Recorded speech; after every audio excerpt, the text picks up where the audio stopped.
tsy mety mitohy ao anatiko ao dia ilaza aminao nefa miahotra zao miantana ny fo manolonanao na ny mora indrindra zaho lasa sarotra matoky foniany kanefa aza manay leo ibitsika mangina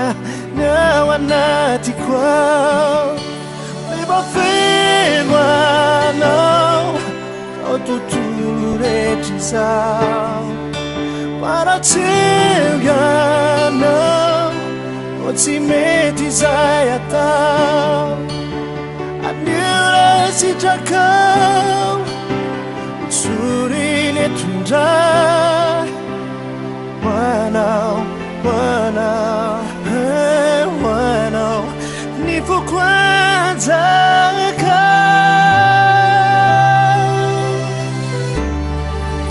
efa vita taloha misy io visavisay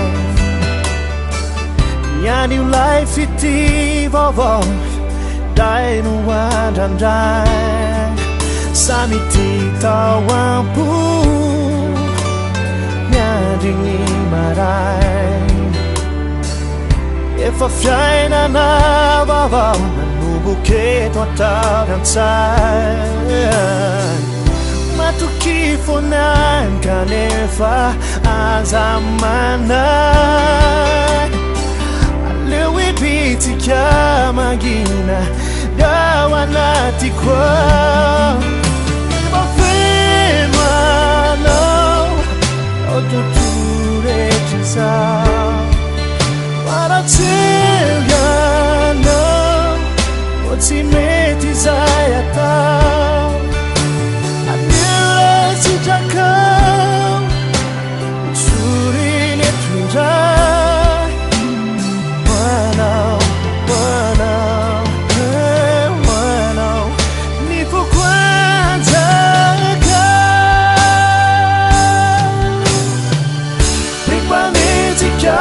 tsy ty olomotratsy maintsy teny hoavinado ratsy oezetsika ireny